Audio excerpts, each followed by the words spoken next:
రామ్టాక్కి తిరిగి స్వాగతం.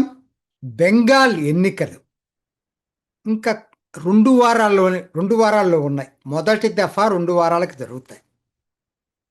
ఈసారి దేశం మొత్తం కూడా బెంగాల్ ఎన్నికల మీద అత్యంత ఉత్కంఠతో ఎదురు చూస్తున్నాయి. ఒపీనియన్ పోల్స్ అన్నీ ఇప్పటికీ మమతా బెనర్జీకి ఎడ్జ్ ఉన్నట్టుగా ఇస్తున్నాయి, ఆల్మోస్ట్ ఎక్కువ భాగం. ఇది ఇప్పుడు ప్రస్తుత పరిస్థితి. ప్రధానమైనది ఏంటి దీంట్లో అని చూసుకున్నప్పుడు, ఒకటి, దాదాపు 27% 2011 జనాభా లెక్కలైతే ఇవాళ దాదాపు 30% ఓట్లు ఉన్నటువంటి ముస్లింలు. రెండోది, అత్యంత 108 సీట్లున్న ప్రెసిడెన్సీ ఏరియాలో భద్రలోక్కు ఇటువైపు. మూడోది, మహిళలు ఓవరాల్గా ఇటువైపు. ఈ మూడే డిసైడ్ చేయబోతున్నాయి మొత్తం ఎన్నికల్ని. కోర్స్ మతువా కూడా దాదాపు 17% మంది ఉన్నారు మతువా ఓటర్లు. సరే, నేను అన్నీ చెప్పలేను, కానీ ఈ వీడియోలో కనీసం 1-2 చెప్పడానికి ప్రయత్నం చేస్తా. ముఖ్యంగా ముస్లింలు ఎటువైపు. ఇది చాలామంది అడుగుతున్న ప్రశ్న ఏంటంటే, ఈసారి కూడా ముస్లింలు 2021 లాగా పూర్తిగా మమతా బెనర్జీ వైపు ఉన్నారా? ఎందుకంటే ఆవిడ 2011లో అధికారంలోకి వస్తే ముస్లింలు అత్యంతగా పోలరైజ్ అయ్యి కన్సాలిడేట్ అయింది మమతా బెనర్జీకి పీక్ 2021. దాదాపు 75-80% ముస్లిమ్స్ ఆవిడికి మద్దతు ఇచ్చారు. ఏ ఎన్నికలో జరగలేదు ఇది. అంతకుముందు 2011లో జరగలేదు, 2016లో జరగలేదు. ఈసారి ఎలా ఉండబోతుంది? ఇది అందరి మనసుల్లో తొలుస్తున్నటువంటి ప్రశ్న. ఇది చాలా ముఖ్యం. నా వ్యక్తిగత అభిప్రాయం, నా అంచనా ఏంటంటే 2021 అనేది పీక్. అంతకన్నా పైకి వెళ్ళే అవకాశం లేదు, తగ్గే అవకాశాలే ఉన్నాయి. 3 సార్లు ఆవిడ అధికారంలో ఉంది. ఆల్మోస్ట్ 2011 నుంచి దాదాపుగా 4 సార్లు, అంటే 3 సార్లు అనుకోండి పూర్తిగా. ఈవిడ మమతా బెనర్జీ మీద ప్రభుత్వ వ్యతిరేకత అయితే మాత్రం గూడు కట్టుకుంది. అదివరకు ఇప్పటికి ఉన్నటువంటి తేడా ఏంటంటే 2021 కన్నా ఎక్కువగా ప్రభుత్వ వ్యతిరేకత సహజంగా వస్తుంది. ఎక్కువ కాలం లాంగ్ టర్మ్ ఉన్నప్పుడు వస్తుంది. మరి ముస్లింలకు కూడా అది ఉందా? చాలామందికి అది డౌటు. ఖచ్చితంగా ఉంటుందండి. ప్రతి వాళ్ళు మనుషులే కదా. మీరు ముస్లింలా హిందువులు అనేది పక్కన పెట్టండి. వాళ్ళకి దైనందిన దీంట్లో అసంతృప్తి అనేది పేరుకోవటం అనేది సహజం, ప్రభుత్వం మీద ఎక్కువ కాలం ఉన్నది కాబట్టి. అయితే మరి అది ఉంటే ఎలా వెళ్ళబోతుంది? అది బీజేపీకి అయితే రావు. మరి ఎవరికి వెళ్ళబోతున్నాయి? అంటే మీరు మొత్తం రాష్ట్రం ఆలోచించవద్దు. ప్రధానంగా Murshidabad, Malda, north Dinajpur, Birbhum, south 24 Parganas, north 24 Parganas, వీటిని మీరు పరిగణలోకి తీసుకోండి. నాడియా కూడా టు సర్టన్ ఎక్స్టెంట్. ఎందుకు నేను చెప్తున్నానంటే, ఇక్కడే ప్రధానంగా ముస్లింలు కాన్సన్ట్రేట్ అయి ఉన్నారు. దేశం మొత్తం 30%, ఇందుట్లో కొన్ని ముర్షిదాబాద్ 66%, మాల్దా, ఉత్తర దినాజ్పూర్ 50%కి అటు ఇటుగా ఉన్నాయి. సో ఇవి ప్రధానమైనటువంటి నేను చెప్పినటువంటి జిల్లాలు. ఇక్కడ ముస్లింలో చీలికి వస్తే మరి మమతా బెనర్జీ మీద వ్యతిరేకత వచ్చిన వాళ్ళు ఎటుపోతారు. దానికి ఇప్పుడు ఒకనాటి కన్నా ఇవాళ ఐఎస్ఎఫ్ ఏదైతే పార్టీ పెట్టారో, ఫుర్ఫురా షరీఫ్ అబ్బాస్ సిద్దికి ఏదైతే పార్టీ పెట్టాడో, నిజంగా చెప్పాలంటే వాళ్ళ కన్సాలిడేట్ అయింది బెంగాల్లో. ఆయన బెంగాలీ ముస్లిం, అది ఇంపార్టెంట్. అది కూడా పనిచేస్తుంది. ఆయనకి దాదాపుగా ఒక 33 సీట్లో పోటీ చేస్తున్నారు.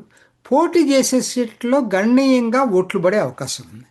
ఈ 33 ఒక 100కు పైగా ఉన్న ముస్లిం 120 ఉంటాయి గణనీయంగా ప్రభావితం చేసే, వాటిలో భాగమే. రెండోది, కొత్తగా ముర్షిదాబాద్ నుంచి హుమాయూన్ కబీర్ వచ్చాడు. ఆయన టీఎంసీ, ఆయన నిన్నటిదాకా టీఎంసీ నుంచి బయటకు వచ్చి బాబ్రీ మసాద్ నేను కడతానని చెప్పి పెద్ద ఆందోళన చేసినటువంటి ఆయన మీద ఎవరికి సీరియస్ ఇది లేదు. ఎందుకంటే అంతవరకు కూడా అతను అన్ని పార్టీలు మారిన వ్యక్తే. నిన్న ఆయన ముర్షిదాబాద్లో చీలుస్తాడనేటువంటి భయంతో ఏఐఎంఎం ఆయన కలిసి, ఎంఐఎం ఆయన కలిసి ఫ్రంట్ కట్టారనే పేరుతోటి టీఎంసీని ఒక స్టింగ్ ఆపరేషన్ చేసినట్టుగా ఒక వీడియోని రిలీజ్ చేసింది 2 రోజుల క్రితం. అందుట్లో హుమాయూన్ కబీర్ ఎవరితోనో మాట్లాడుతున్నాడు, చిట్ చాటింగు. నేను బీజేపీతో మాట్లాడుకున్నాను ఇప్పటికే, నాకు 70-80-80 సీట్లు వస్తాయి, 1000 కోట్ల రూపాయల ఆఫర్ ఉంది, నాకు డిప్యూటీ ముఖ్యమంత్రి పదవి ఉందని చెప్పి ఏదేదో మాట్లాడాడు. నిజంగా దానికి అంత విలువ ఇవ్వాల్సిన పని లేదు. కానీ మరి ఎందుకనో అది రాగానే అది నిజమా కాదో కూడా ఎవరికి తెలియదు. వెంటనే ఎంఐఎం తెగతెంపులు చేసుకుంది. ఎంఐఎం ఉద్దేశం ఏంటంటే నిజమో కాదో ముందు అసలు ఆ పర్సెప్షన్ నా మీద ఎందుకు పడాలి, నాకు ఆల్ ఇండియా పార్టీగా ముద్ర పడతా ఉన్న టైంలో అటువంటి రాకూడదని చెప్పి ఆయన తెగతెంపులు చేసుకున్నాడు. MIM in fact it's not a big party in Bengal. ఎందుకంటే బెంగాలీ ముస్లిం కాదు ఆయన, అది వాళ్ళు చూస్తారు అది. సో వాళ్ళు అందుకని 9 సీట్లే పోటీ చేస్తుంది, అదేం పెద్ద ఇన్ఫ్లుయెన్షియల్ పార్టీ కాదు. దీనివల్ల దెబ్బ తగిలితే హుమాయూన్ కబీర్ పార్టీకి దెబ్బ తగులుతుంది, ఏజేయూపీకి. దీన్ని అమిత్ షా నిన్న ప్రెస్ కాన్ఫరెన్స్లో అడిగారు. దీని మీద చాలా ఘాటైన సమాధానం, యాప్ట్గా సమాధానం ఇచ్చాడు అమిత్ షా. ఏమనంటే అసలు మా 2 సౌత్ పోల్ నార్త్ పోల్ లాంటి వాళ్ళం. ఆయన బాబ్రీ మసీదు కడుతున్నాడు బెంగాల్లో. బాబ్రీ మసీద్ కట్టేటువంటి పార్టీతోటి, వ్యక్తితోటి బీజేపీ అధికారం పంచుకుంటుందా? ఆ పరిస్థితే వచ్చేటట్టయితే 20 సంవత్సరాలు ప్రతిపక్షంలోనే ఉంటాం, కానీ ఎటువంటి పరిస్థితుల్లో ఇటువంటి పని చెయ్యము. ఎవరు ఊహించని సమాధానం వచ్చింది, చాలా ఘాటైన సమాధానం ఇచ్చాడు. సో ఇది టీఎంసీ స్ట్రాటజీ, అందరికీ తెలిసిందే. అది అమిత్ షా కూడా అన్నాడు. ఇటువంటి 2000 వీడియోలు మమతా బెనర్జీ నుంచి వచ్చినా బీజేపీని ఏమి చేయలేవని చెప్పి.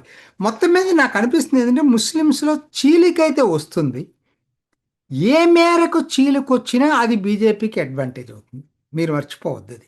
ఎందుకనంటే కొన్ని అన్నీ కాదు, కొన్ని నియోజకవర్గాల్లో 30% ఓట్లు బీజేపీకి ఉంటాయి. అవతల వాళ్ళు 2గా చీలిపోయారనుకోండి, గెలిచే అవకాశాలు అటువంటి చోట్ల ఉంటాయి. అయితే అవి ఎన్ని ఉంటాయి, ఎంత చీలికి వస్తుందని ఇప్పుడు చెప్పలేం మొత్తం. ఎందుకంటే అదవరికి కన్నా, ఉదాహరణకి మొన్న మాల్దాలో ఒక ఇన్సిడెంట్ జరిగింది కదా, ఆ నాయకులు ఎవరు, మజ్లీస్ వాళ్ళు లేకపోతే ఐఎస్ఎఫ్ వాళ్ళు. అంటే వాళ్ళకి జనాల్లో ట్రాక్షన్ వస్తూ ఉంది. దాన్ని దెబ్బతీయడానికే టీఎంసీ అటువంటి వీడియో రిలీజ్ చేసింది అనేది అవతల వాళ్ళే ప్రచారం చేసుకుంటున్నారు. చూద్దాం అది ఎంతవరకు చీలికి వస్తుంది అనేది. ఇది ఒకటి ప్రధానమైంది. రెండోది, నిన్న బీజేపీ సంకల్ప పత్రం అంటే ఎలక్షన్ మేనిఫెస్టో రిలీజ్ చేసింది. ఎలక్షన్ మేనిఫెస్టో అదవరకటి కన్నా చాలా భిన్నంగా ఉంది. ఏంటంటే అదవరకు ఎక్కువ బీజేపీ మమతా బెనర్జీ మీద కాన్సన్ట్రేట్ చేసేది. ఆవిడ ఆ మంత్రులందరూ అవినీతి పరులు, లేకపోతే ఏదేదో మమతా మీదే ఎక్కువ కాన్సన్ట్రేట్ చేశారు. ఈసారి మమతా మీద కాన్సన్ట్రేషన్ లేదు అసలు. బీజేపీ ప్రచారాల సరళి చాలా విభిన్నంగా ఉంది ఈసారి. మేము అధికారంలోకి వస్తాం కాబట్టి మేము వస్తే ఏం చేస్తాం అనే దాని మీదే ప్రచారం నడుస్తుంది. అంటే పాజిటివ్ క్యాంపెయిన్లోకి మారింది బీజేపీ ప్రచారం. అంటే వాళ్ళకి ఆ కాన్ఫిడెన్స్ వచ్చింది. ఒకనాటికి ఇప్పటికి తేడా ఏంటంటే ఇది సీరియస్గా బీజేపీ ఎలక్షన్ అనేది బీజేపీ ఫీల్ అయింది. చాలా తేడా ఇదే పోయినసారికి ఈసారికి ఉన్నటువంటి తేడా. పోయినసారి ఏంటంటే టర్న్ కోడ్స్ టీఎంసీ గెలుస్తుందని పేరుతో టీఎంసీ వాళ్ళందరినీ చేర్చుకొని టికెట్లు ఇచ్చింది, అది బొమ్మరాంగ్ అయింది. ఈసారి అటువంటి తప్పులు అయితే చేయలేదు. దీనికి ఇవాళ జరుగుతున్నది ఏంటంటే దీని మీద ఇప్పుడు ప్రచార సరళి ప్రధానంగా ఆయన కాన్సన్ట్రేషన్ భద్రలోకు, మహిళలు, ఈ రెండింటి మీద బాగా కాన్సన్ట్రేట్ చేశాడు. మహిళలకి 3000 క్యాష్ డోలు, తప్పో ఉప్పు పక్కన పెట్టండి, నేను వాటిల్లోకి ఇంకొకసారి చేసుకుందాం. వాళ్ళు చేసింది చెప్తున్నా. అన్ని పార్టీలు లాగానే బీజేపీ కూడా మహిళలకి ఇప్పుడు 1000 ఇస్తుంది లక్ష్మీ బండార్ మమతా బెనర్జీ. అన్నపూర్ణ యోజన పేరుతో 3000 పెంచారు. అలాగే జాబ్ ప్రిపరేషన్స్కి ప్రిపేర్ అయ్యేటువంటి గ్రాడ్యుయేట్స్కి 3000 ఇస్తారట. అట్లనే ఇంకా చాలా ఈ మహిళలకు వచ్చేసరికి ఎప్పుడూ లేనన్ని ఫ్రీ బస్ ట్రావెల్ పెట్టారు. దుర్గార సురక్షా స్క్వాడ్ మహిళల కోసం, అంటే ఒక పోలీస్ ఫోర్సు సపరేట్గా మహిళల కోసం, ప్రతి బ్లాక్లో ఒక పోలీస్ స్టేషన్ ఓపెన్ చేయబోతున్నారు మహిళల కోసం. సందేశ్ కలి ప్రోబ్ ఈ దోషుల్ని పట్టుకొని శిక్షించి వాళ్ళు జైలు శిక్ష చేసినట్టు చేస్తూ ఉన్నారు. ఇక నార్త్ బెంగాల్కి ప్రత్యేక ప్యాకేజీ, అన్నిటికన్నా ముఖ్యం యూసీసీ. నేను ఎక్కడ అంటే బెంగాల్లో ఇది వాగ్దానం చేస్తారనుకోలేదు. కాకపోతే నాకు వస్తున్న వార్తలు ఏంటంటే యూసీసీ ప్రకటన అనేది ట్రాక్షన్ బాగా వస్తుంది, భద్రలోక్లో కూడా వస్తుంది. ఎందుకంటే యూసీసీకి వాళ్ళు వ్యతిరేకం కాదు కదా. ఎవరైనా ఏమాత్రం ఇది ఉన్న వాళ్ళు, బీజేపీని వ్యతిరేకించే వాళ్ళు కూడా యూసీసీని మద్దతు ఇస్తారు. సో ఇది కొద్దిగా ట్రాక్షన్ వస్తుంది. 6 నెలల్లో యూసీసీ పెడతా ఉన్నారు. తర్వాత భద్రలోక్ కోసం అని చెప్పి ఉద్యోగస్తులకి 7th పే కమిషన్ 45 రోజులు. తర్వాత పోయినసారి రిక్రూట్మెంట్ స్కామ్ జరిగి సుప్రీంకోర్టు క్యాన్సిల్ చేసింది కాబట్టి 5 సంవత్సరాలు మళ్ళా తిరిగి జాబ్ రిక్రూట్మెంట్కి 5 సంవత్సరాల వయసు రిలాక్సేషను, డిఏ, ఇవన్నీ వాళ్ళ కోసం చాలా అనౌన్స్ చేసింది. సో ఇవన్నీ ఏం చెప్తున్నాయంటే పాజిటివ్ క్యాంపెయిన్ తోటి వెళ్తా ఉంది. అంటే మేము వస్తే ఏం చేస్తాం, ఇది జనాల్లోకి ఈసారి బాగా తీసుకెళ్తున్నారు. మైక్రో లెవెల్ క్యాంపెయిన్ మీద కాన్సన్ట్రేట్ చేశారు. లోకల్ క్యాంపెయిన్, అంతవరకు మమతా మీద అటాక్ చేస్తూ క్యాంపెయిన్, ఇప్పుడు అది కాదు క్యాంపెయిన్. అమిత్ షా అయితే నిజంగా ప్రెస్ కాన్ఫరెన్సుల్లో దిట్ట. పబ్లిక్ మీటింగుల్లో మోడీతోటి సరితూగలేడు, కానీ ప్రెస్ కాన్ఫరెన్స్లో ఫ్రీ ప్రెస్ కాన్ఫరెన్స్, ఎవరైనా పార్టిసిపేట్ చేయొచ్చు. చాలా ఫ్రీగా టిట్ ఫర్ టాట్ లాగా సమాధానాలు ఉంటాయి. అది ఇన్ఫ్లుయెన్స్ చేస్తుంది. పశ్చిమ బెంగాల్లో తను అక్కడ దగ్గరుండి చాలా సీరియస్గా తీసుకుంది ఈసారి.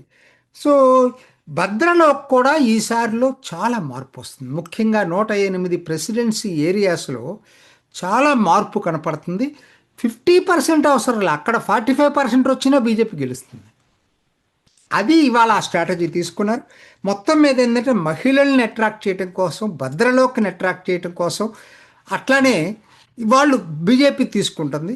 ముస్లింల్లో ఏమవుతుందంటే ప్రభుత్వ వ్యతిరేకత ఉంది కాబట్టి మిగతా ముస్లిం పార్టీలు కొంత చీల్చుకోవడానికి అవకాశం ఉంది. మతువాలే కొంచెం డౌట్ఫుల్గా ఉంది, ఎందుకంటే మతువాలు బీజేపీకి స్ట్రాంగ్ ఫోర్స్. కాకపోతే ఇవాళ ఎస్ఐఆర్లో మతువాలకు కూడా అన్యాయం జరిగింది, చాలామంది తీసేశారు. ఎందుకంటే వాళ్ళు బంగ్లాదేశ్ నుంచి వచ్చిన వాళ్ళే కదా. సరే, దాన్ని చెప్పుకోవడానికి వాళ్ళకి సిఐఏ ఉంది, మిమ్మల్ని బయటకు పంపించమని చెప్పి హామీ ఇస్తుంది బీజేపీ.